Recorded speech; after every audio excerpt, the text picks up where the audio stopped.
Bem, nosso último encontro, a gente respondeu, né? A gente entrou na bateria de resolução de exercícios, né, especificamente agora aí nessa parte de exercício para determinar ou trabalhando com a constante de equilíbrio em termos de concentração, tá certo? Lembrando que para que um equilíbrio possa ocorrer, o sistema tem que ser reversível e fechado, tá? Lembre-se que para poder existir o equilíbrio tem que ser um sistema fechado. E aí, como eu tenho um sistema reversível, nós vamos ter duas velocidades, né? A gente vamos ter duas reações ocorrendo simultaneamente, a reação direta e a reação inversa. Consequentemente, iremos ter duas velocidades, a velocidade da reação direta e a velocidade da reação inversa. Não é? O sistema entra em equilíbrio quando essas velocidades se igualam. Ok? E aí, escrevendo a lei da velocidade tanto para a reação direta como para a reação inversa de um sistema em equilíbrio, a gente consegue determinar o que a gente chama de constante de equilíbrio, tá? Especificamente, constante de equilíbrio em termos de concentração molar. E aí nós respondemos alguns exercícios, tanto aplicando a definição de equilíbrio, quanto para a determinação da constante de equilíbrio em termos de concentração. Então, vamos para o próximo exercício.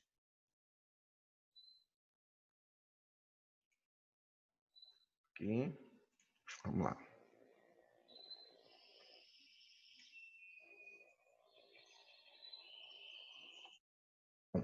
No exercício 5, diz o seguinte.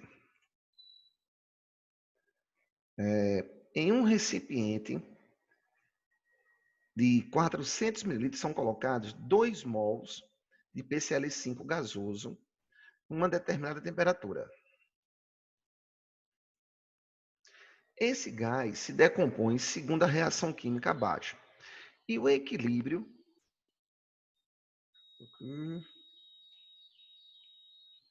obtido, 20% do pentacloreto de fósforo reagiram, esse percentual em mols. A constante de equilíbrio Kc nessas condições vale. Bom, então veja só, deixa eu fazer aqui um ponto.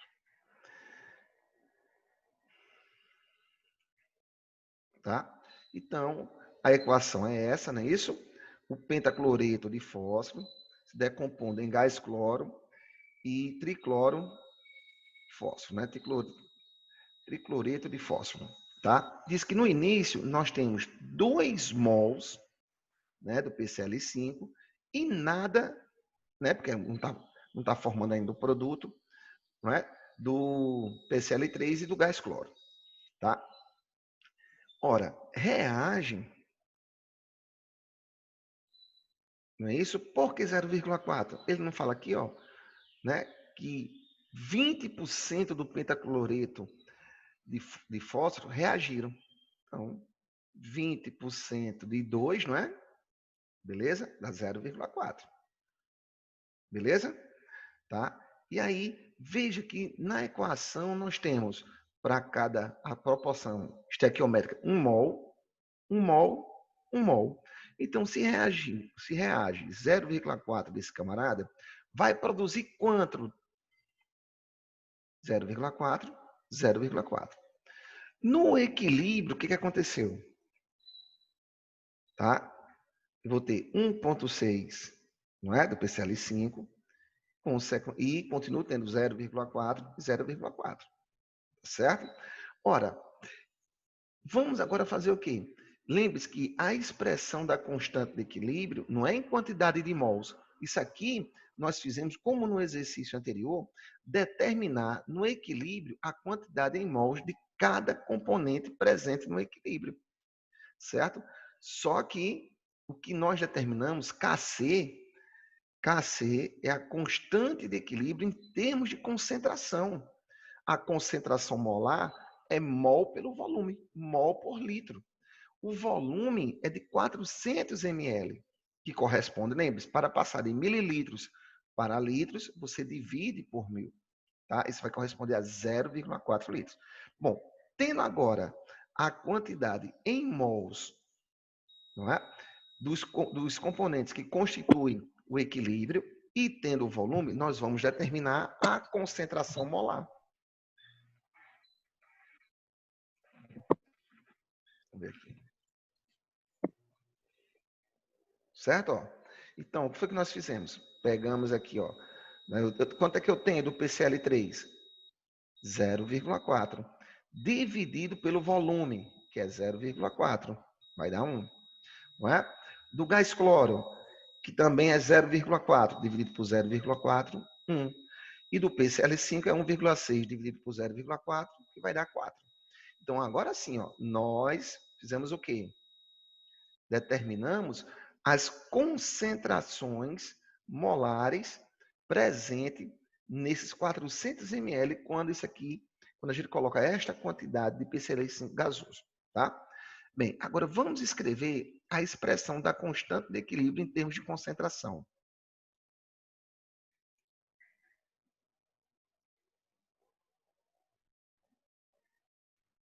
Beleza?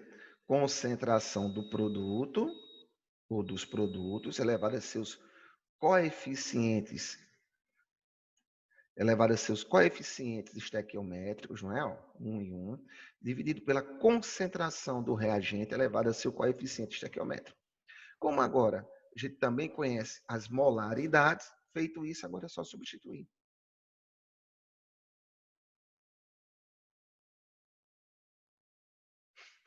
Deixa eu ver aqui. Tá. Certo? E agora, novamente, ó, que isso vai ser igual a 0,25. Certo? Então, veja que isso aqui é a situação mais complexa que você pode se deparar quando você trabalha com a constante de equilíbrio. É você determinar, né, estequiometricamente o quanto reagiu, né? Ele tem que fornecer essas informações para a gente chegar a essas deduções. Determina-se a concentração molar, né? Depois escreve a expressão da constante de equilíbrio em termos de concentração. Como nós temos as concentrações, só é substituir. Aí o resto é matemática. Tá? 0,25. Bom, veja agora o que é o deslocamento do equilíbrio. Nós iremos trabalhar, nesse momento, com o princípio de Chatelier. Tá certo? O que foi que Chatelier observou? Que todo sistema em equilíbrio tende a permanecer em equilíbrio. Mesmo que uma força externa perturbe o equilíbrio, ele se reagrupa, se reorganiza, sempre a fim de voltar a estar em equilíbrio. Lembre-se, todo sistema reversível tende espontaneamente a alcançar o equilíbrio. Então, foi fornecido aqui um equilíbrio genérico, e nós iremos verificar, estudar alguns fatores, tá, que podem perturbar esse equilíbrio, tá certo? E aí, todo sistema em equilíbrio tende a permanecer em equilíbrio, princípio de Chatelier, ok? O que acontece? Se eu perturbo o equilíbrio, ele sempre vai querer se deslocar no sentido oposto à ação da força. Exemplo, se eu estou aumentando a concentração de algum dos componentes, ele vai se deslocar no sentido do processo de consumo de quem eu estou aumentando a quantidade. Se eu estou diminuindo a quantidade de algum dos componentes participantes do equilíbrio, ele vai querer formar, tá, da substância que eu estou retirando. Ok? Se a gente aumenta a pressa, daqui a pouco a gente comenta de cada fator. Vamos com cada caso, né? Vamos ganhar tempo. Tá certo? Pronto. Então veja, tá? No equilíbrio inicial, tá? Se eu digo a você que eu aumento a velocidade da reação direta, eu estou dizendo que eu estou deslocando esse equilíbrio em função da reação direta. Isso implica dizer o quê? Que a reação direta vai ocorrer mais do que a inversa. E aí, lembre-se, na reação direta aqui, nesse caso, A mais B é reagente, C mais D é produto. Lembre-se, numa reação química, reagente é consumido, produto é formado. Tá? Então, se eu estou favorecendo a reação direta, estou fazendo com que a reação direta ocorra mais do que a reação inversa, isso implica dizer que vai haver mais consumo de reagentes e formação irei formar mais produto. O mesmo se eu digo assim, ó, vou aumentar a velocidade da reação inversa, ou seja, vou deslocar o equilíbrio no sentido da reação inversa. No caso, a reação inversa que ela ocorre da direita para a esquerda, a reação direta ocorre da esquerda para a direita, ou simplesmente para a direita. A reação inversa, ou simplesmente ocorre para a esquerda, tá certo? Então aí é o contrário. No sentido da reação inversa, C e D são reagentes, A mais B é produto. Se eu estou dizendo que a reação inversa ou está aumentando, a sua velocidade está aumentando, ou estou deslocando o equilíbrio em sentido da reação inversa, isso implica dizer que as quantidades de C e D irão diminuir e de A e B irão aumentar. Certo? Beleza, mesma coisa aí, tá vendo? Só que mudou ali o sentidozinho. Bom, deixa eu ver aqui. Bom, então vamos lá, vamos para o próximo.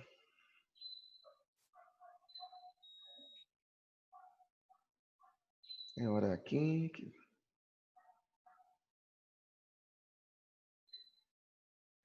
Certo? Deixa eu voltar. Pronto.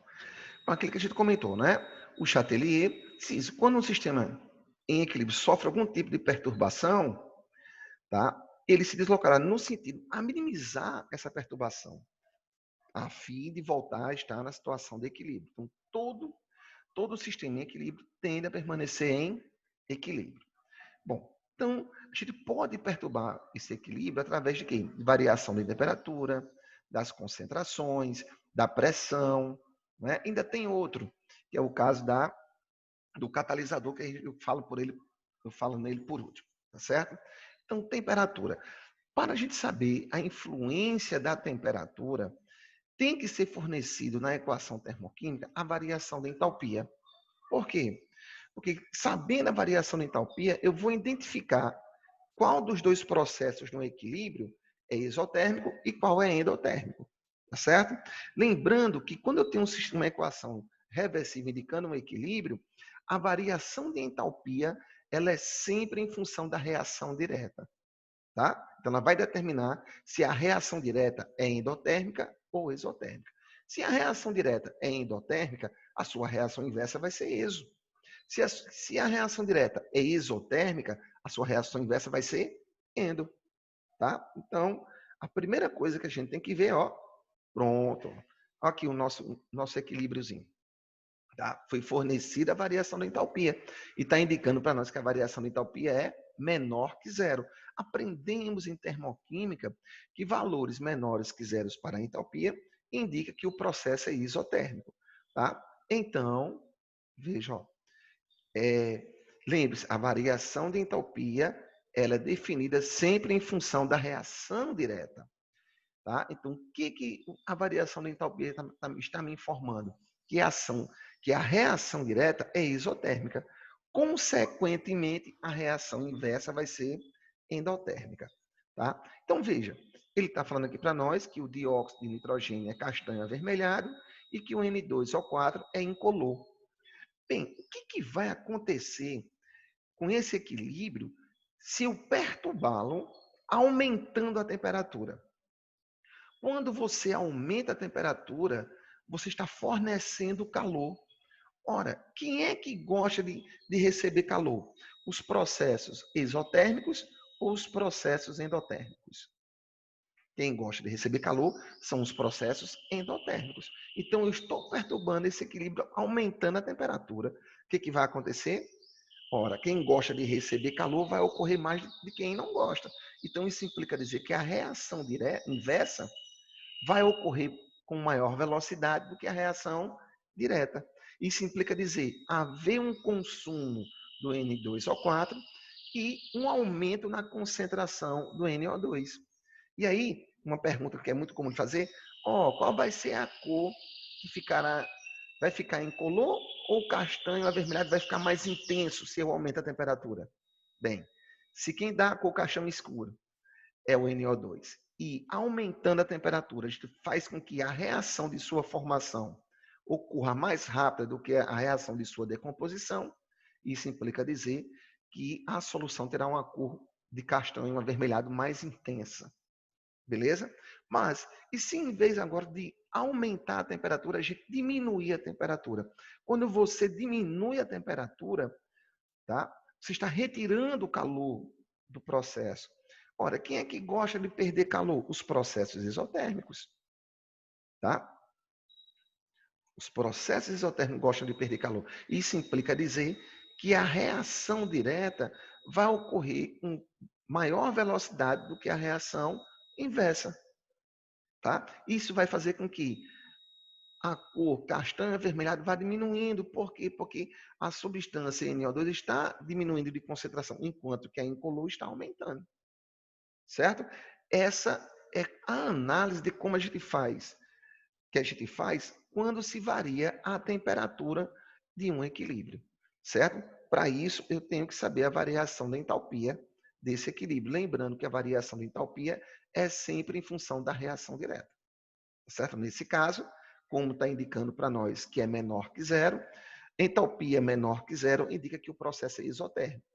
Como a reação direta é isotérmico, a sua reação inversa tem que ser endotérmica, certo? Bom, continuando.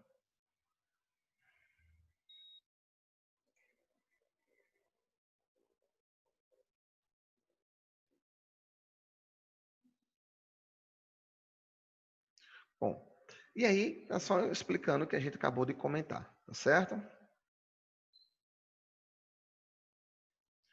Aumento de temperatura desloca o equilíbrio no sentido endotérmico e a diminuição de temperatura desloca o equilíbrio no exotérmico. Bem, vamos ver agora a influência, tá, que ocorre, a perturbação que ocorre no equilíbrio quando a gente manipula a concentração, tá, de qualquer um dos componentes, certo? Então, veja, nós temos aqui o dicromato, né? E o dicromato de cor alaranjada e o cromato de cor amarela, né? Já observamos que é um equilíbrio e que apresenta o quê? Os íons H+. Vamos lá. O que vai acontecer com esse equilíbrio se eu acrescento um ácido? Bom, veja só. Acrescentar um ácido, vamos lembrar lá do primeiro ano, né? Definição de ácidos e bases de arrênios. Para arrênios, ácido, toda e qualquer substância que em meio aquoso libera como único íon positivo o H+. Então, liberou o íon H+, tá? O cara é um ácido. Então, se eu estou colocando, estou perturbando esse equilíbrio, acrescentando um ácido a ele, o que vai acontecer? A quantidade de íons H+ vai aumentar, certo? E aí, o que o equilíbrio vai fazer? Veja, eu tenho dois sentidos aqui, ó. O sentido 1, que é o sentido direto, e o 2, que é o sentido inverso. Tá certo? Bem, se eu estou aumentando a concentração de um dos componentes presentes na substância, presente no equilíbrio, o equilíbrio vai querer consumir o que eu estou aumentando. Tá certo? Por quê? Porque ele quer voltar a estar em equilíbrio. Então, se eu estou aumentando a concentração de íons H+, ele vai querer consumir o que eu estou acrescentando. Ora, qual dos dois sentidos, um ou dois, consomem o hidrogênio, o íon de hidrogênio? O sentido inverso. Lembre-se, no sentido inverso, quem está à direita é reagente, quem está à esquerda é produto. Numa reação química, reagente é consumido, produto é formado. Então, isso implica dizer que o sentido 2, ou a reação 2, vai ocorrer com maior velocidade do que o sentido 1. E o que isso acarreta? Um maior consumo do cromato, que tem cor amarela, e numa formação e no aumento da concentração tanto do dicromato como da água, né, de cor alaranjada. Então, se está em equilíbrio, tá? E eu começo a colocar um ácido, fazendo com que a concentração de H+ aumente, ele vai querer consumir o que a gente está aumentando, vai querer consumir essa quantidade de H+. Então, o equilíbrio se desloca no sentido inverso. Isso faz com que a substância de cor alaranjada passe a ter uma concentração maior, passa a ter uma concentração maior do que da substância que tem cor amarela. Então, a cor alaranjada fica mais intensa do que a cor amarela nesse equilíbrio, tá? Veja, o mesmo acontece, deixa eu ver, vamos ver o que acontece. A mesma análise a gente vai fazer agora, ó. Se a gente, em vez de colocar um ácido, colocar uma base. Ora, se eu coloco uma base, tá? Lembre-se, segundo Arrhenius, o que que é uma base? Base, toda substância que em meio aquoso libera como único ânion o grupo hidroxila. E aí, o grupo hidroxila, ele interage com o hidrogênio para formar água. Hidroxila mais hidrogênio forma água. E aí, o que vai acontecer? Quando eu coloco nesse equilíbrio uma base, a quantidade de hidrogênio vai ser consumido. Tá? Eu vou diminuir a concentração do íon de hidrogênio. E aí, estou perturbando o equilíbrio. Ele vai fazer o quê? Ele vai querer compensar o que eu estou diminuindo. Qual é a reação que forma o hidrogênio? A reação direta ou a reação inversa? Nesse caso aqui vai ser a reação direta. A reação direta vai ocorrer com maior velocidade do que a reação inversa. E isso faz com que a quantidade, porque não está só formando hidrogênio, também está formando o íon cromato. Tá? Lembre-se, para a reação direta, quem está à direita agora é produto, quem está à esquerda é reagente. Quem é reagente é consumido, quem é produto é formado. Então, a substância de cor alaranjada vai ser consumida e a de cor amarela vai ser formada. Ok? Então, vimos aqui a perturbação em um equilíbrio quando a gente mexe com as concentrações de algum dos componentes presente no equilíbrio. Nesse caso, a gente viu aqui especificamente apenas a variação da concentração de quem? Do íon de hidrogênio. Se eu aumento a sua concentração, não é? Ele vai se deslocar no sentido de consumo dessa substância. Se eu diminuo a concentração da substância, o equilíbrio se desloca no sentido, tá, de formar a substância que a gente está diminuindo a concentração. Certo? Então, de uma forma genérica, a gente pode afirmar isso. Ora, o aumento de concentração desloca o equilíbrio no sentido oposto à espécie química que está sendo adicionada. E a diminuição de concentração desloca o equilíbrio no mesmo sentido da espécie química que está sendo retirada. Tá certo? E isso, nós usamos como exemplo o íon de hidrogênio. Qualquer um dos componentes ali que a gente mexer, a gente usa esse mesmo raciocínio. Pressão. Ora, para saber a influência da pressão em um equilíbrio, eu tenho que determinar entre reagentes e produtos quem ocupa o maior volume e quem ocupa o menor volume. Tá?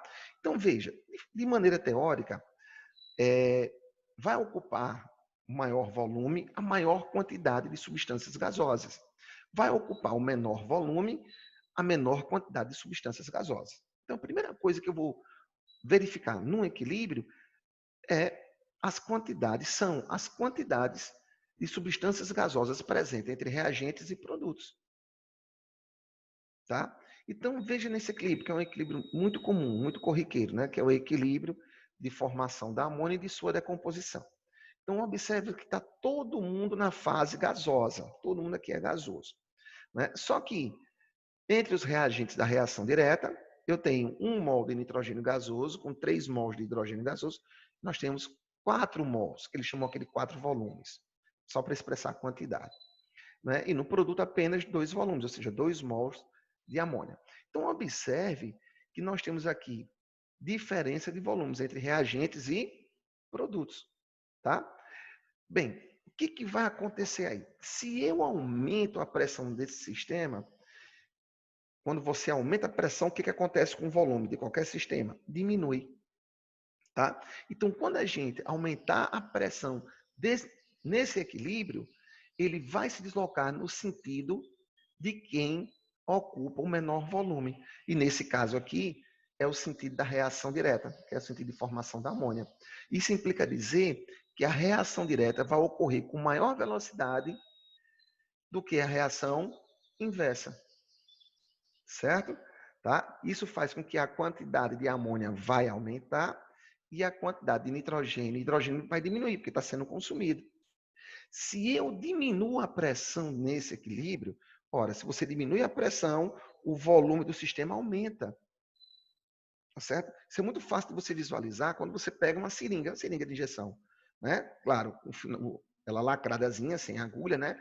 Se você aperta um êmbolozinho aqui, o volume de ar dentro da seringa diminui. Se você solta, ó, se você diminui a pressão, ele se expande.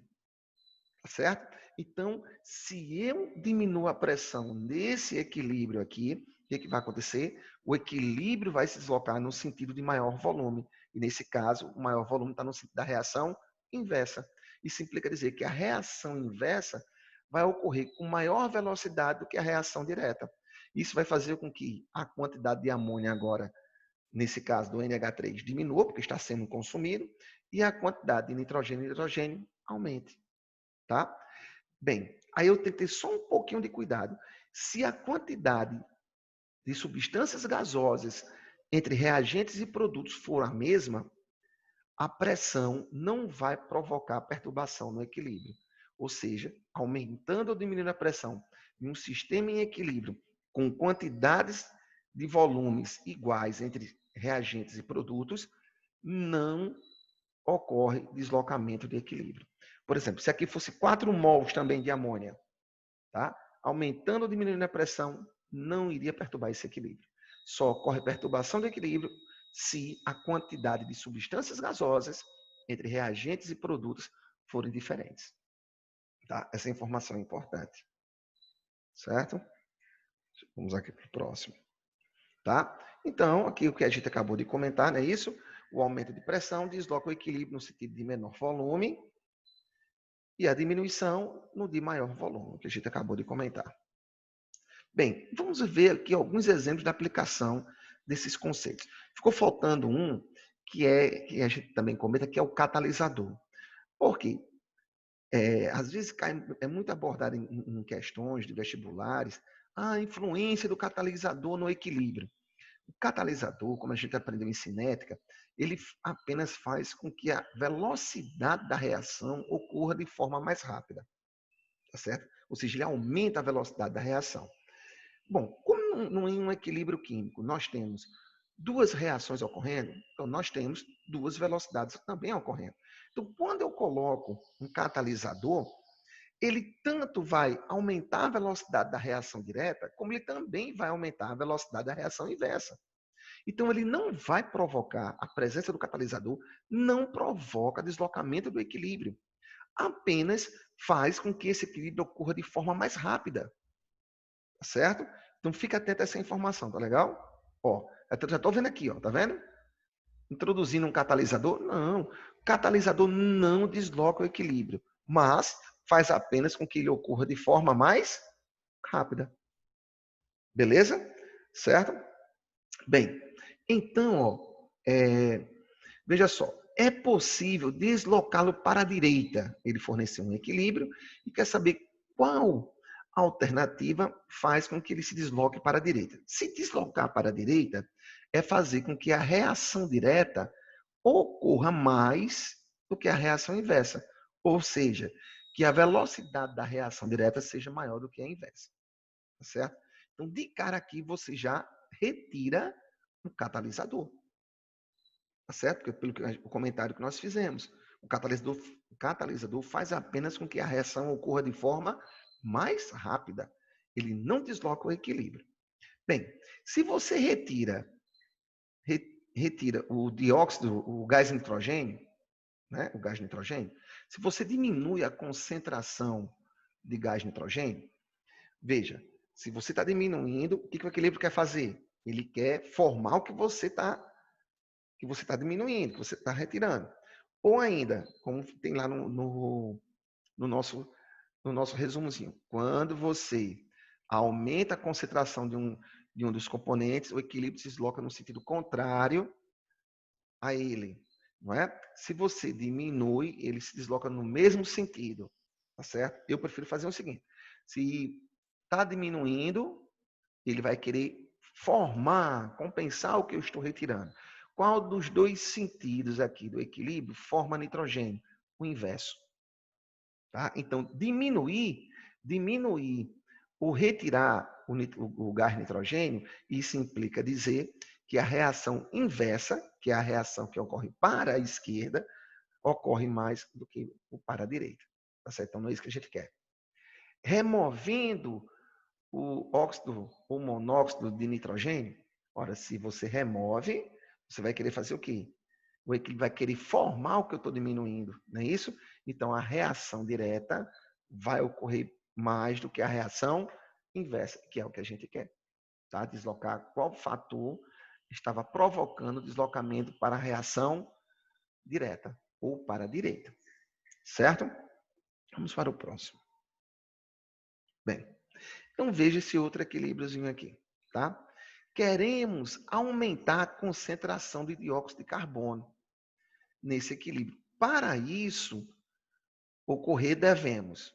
Bom, veja, nesse caso aqui, ó, observe que eu tenho 1 mol de monóxido de carbono gasoso, está todo mundo na fase gasosa, não é? Então, nos reagentes eu tenho 1 mol de monóxido de carbono mais 1 mol de água, dá 2 mols. E no produto, ó, eu tenho 1 mol de dióxido de carbono mais 1 mol de gás hidrogênio, 2 mols. Aquilo que eu falei ainda há pouco, quando a questão estudada no equilíbrio é a pressão. Observe que aqui eu tenho exatamente entre reagentes e produtos a mesma quantidade de substâncias gasosas. Eu tenho 2 mols de substância gasosa no reagente e tenho 2 mols de substância gasosa no produto. Então, a pressão aqui não vai deslocar o equilíbrio, tá? Não provoca perturbação no equilíbrio. Então, disso dito, você já elimina a alternativa A e a alternativa B. Nem aumentar nem diminuir a pressão vai fazer com que a gente aumente a concentração de dióxido de carbono, tá? Vê a importância da nossa observação lá? Não esqueça, quando a quantidade de reagentes e produtos gasosos, tá certo? A influência da pressão só me interessa as substâncias na fase gasosa. Não, se as quantidades forem iguais, não existe deslocamento de equilíbrio por influência da pressão. Ok? Bem, se eu adiciono gás hidrogênio, tá? Será que vai aumentar a concentração de dióxido de carbono? Ora, se você aumenta a concentração de gás hidrogênio, o equilíbrio vai se deslocar no sentido a consumir o gás hidrogênio. Nesse caso, é no sentido inverso. Tá? Então, a reação inversa vai ocorrer com maior velocidade do que a reação direta. Isso implica dizer que a quantidade de dióxido de carbono vai ser consumida e não formada. Tá? Lembre-se, para a reação inversa, o dióxido de carbono e o gás hidrogênio são reagentes. Monóxido de carbono e água são produtos. Em uma reação química, reagentes são consumidos, produtos são formados. Tá bom? Então, não vai ser adicionando gás hidrogênio que nós iremos aumentar a concentração de dióxido de carbono. Retirar, diminuir, né? Retirar água do sistema. Se você retirar água do sistema, você está diminuindo a concentração. Não é? E aí o equilíbrio vai querer se deslocar, ele vai se deslocar no sentido a formar o que eu estou retirando. Também no sentido da reação inversa. Tá? Para formar água, a reação inversa que forma. Então aí vai haver um consumo de dióxido de carbono. Bom, só ficou para nós aqui adicionar monóxido de carbono, né? Então, adicionando monóxido de carbono, o equilíbrio vai se deslocar no sentido de consumir a substância que a gente está aumentando a concentração, que no caso é a reação direta. Para a reação direta, o monóxido e a água é reagente, dióxido e gás hidrogênio é produto. Produto é formado, reagente é consumido. Então, adicionando monóxido de carbono é a ação que nós iremos fazer para que se aumente a concentração do dióxido de carbono. Gente, alguma dúvida até aqui? Quero que eu repita, faça mais algum comentário aqui sobre... Tá tranquilo? Bem, então vamos para o 3. O equilíbrio gasoso, certo? Muito bem. Beleza, Ruth, valeu. Tá? Lembre-se que eu preciso que vocês interajam comigo, né? Senão eu não tenho como saber, né? Se vocês estão acompanhando ou não. Vocês têm que informar, tá bom? Valeu, Ruth, obrigado. Bem, então o equilíbrio gasoso representado pela equação, tá? É deslocado no sentido de formação do monóxido de nitrogênio se a pressão for baixada. Bem, observe aqui, ó, todo mundo na fase gasosa, não é isso? Então tem 1 mol aqui, com mais 1 mol aqui são 2. e aqui são 2. Bem, então veja aquele caso nosso, né? A quantidade de substâncias gasosas entre reagentes e produtos são iguais. Então, nesse caso, não ocorre deslocamento de equilíbrio, tá certo? Se o gás nitrogênio for retirado, tá? Ele vai deslocar no sentido de querer formar o gás nitrogênio, tá certo? Bem, então, nesse caso, tá? O equilíbrio vai deslocar para a esquerda e não para a direita, né? Que ele quer, no caso para formar um monóxido de nitrogênio. Cuidado aqui, ó. Ele não foi fornecido para a gente a variação de entalpia. Ele forneceu a quantidade de energia na própria equação. Se aqui fosse mais, tá? Ó, estaria formando isso aqui mais essa quantidade de energia. Estaria indicando que a reação ocorre produzindo essa energia. Tá certo? Como é menos, está dizendo que essa energia é consumida. Tá certo? Não confundir, ó, isso aqui com variação de entalpia, não. Tá bom? Aqui a energia está sendo indicada na própria equação. E aí, nesse caso, a reação direta é endotérmica. Se aqui fosse mais, estaria indicando que a reação estaria ocorrendo formando monóxido de nitrogênio mais essa quantidade de energia. Estaria sendo liberada. Como é menos, formando isso aqui, menos essa quantidade de energia, ou seja, essa quantidade de energia foi consumida e não liberada. Tá? Então, isso implica dizer que a reação direta é endotérmica. Tá? E a inversa, consequentemente, exo. Então, se eu aumento a temperatura, a reação direta ocorre mais do que a reação inversa, tá? Formando o que a gente quer, monóxido de nitrogênio. Bom, meu povo, tá ali já informando para mim que falta menos de 1 minuto, certo? Na próxima aula a gente continua. Eu vou falar de toda a parte de equilíbrio, tá certo? Até equilíbrio iônico, pH, pOH, para a gente terminar toda essa frente. E aí a gente continua na frente de orgânica depois, tá certo? Meu povo, até a próxima, tá bom? Qualquer dúvida é só me chamar no Zap, tá?